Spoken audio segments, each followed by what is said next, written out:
Pastors want money, they turn to members. But members want money, they are told to turn to God. Wise up, brethren, God is not after your money, but your salvation. For these pastors have fleeced more people of their hard-earned money and made more people poor and depressed than they have actually saved people. Beware of false prophets who come to you in sheep clothing, but inwardly are ravaging wolves. That's what the Bible says. What God cannot do does not exist. And a lie. There are billions of things God cannot do. God gave you a brain, he cannot do the thinking for you. For most of them, religion is nothing more than a substitute for malfunctioning brain. So that's why they remove your ability to do critical thinking and create fear around you, then say miracle to you. It is the nature of all false prophets to create a conscience where there is none and to cause conscience to disappear where it does exist. As our pastors are the one now destroying Christianity.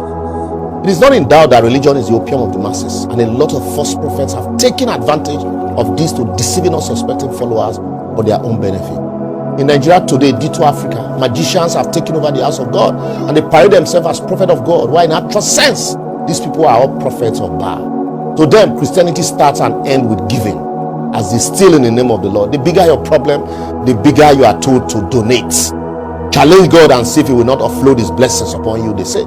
Yet, you never even feel challenge common government when they steal your money every day, but they tell you to challenge God. You believe them, you believe you can believe anything. Wise up on a scam.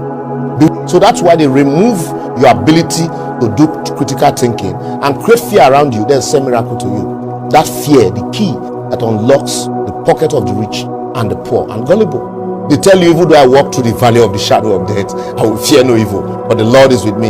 Yet they drive around with bulletproof cars and number of mobile police enough to form a battalion, as they frighten you not to give to the poor woman in the village who they claim is a witch, that will take your gift to coven and tie your destiny. So rather bring it to the church so that the pastor will lay hand on it and before he gives it away. All on a job. That's 419 mentality.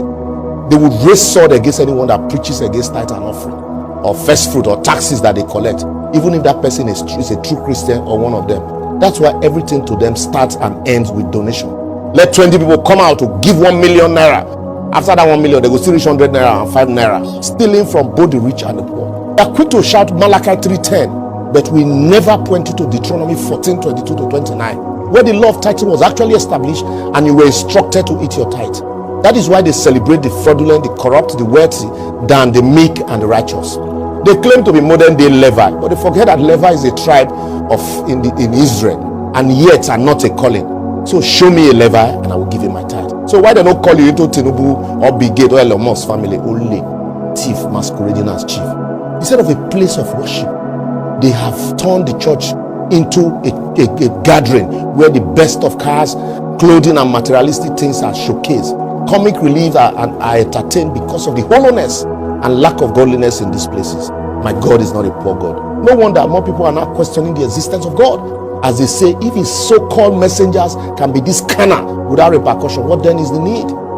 Some of the pastors claim to even drink tea with God and stop natural weather in foreign countries for more. Yet they no fit even stop the scorching sun that is burning people here even when light no day. Some claim to raise more people from the dead, yet bad roads and non-availability of infrastructure is killing their church members daily, and they never fit even raise them. Abi church members, they forbid to raise from the dead.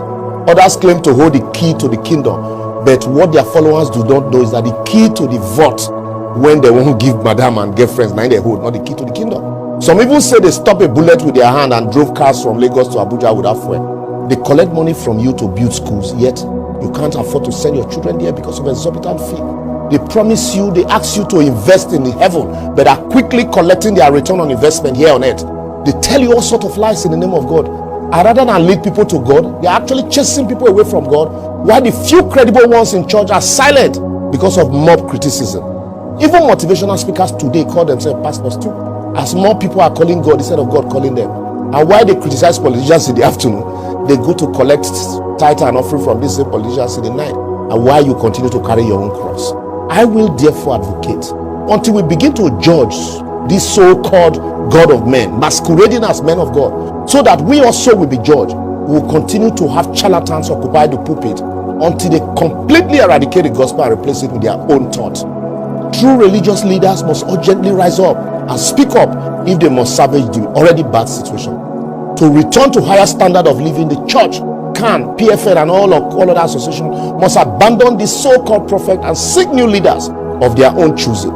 The government on its own owe it a duty to the society to create sanity and must establish laws to limit the proliferation of religious centers, all in the name of winning souls, while they are actually destroying souls. If you like, insult me from now till today. It will not stop me from calling out your pastors.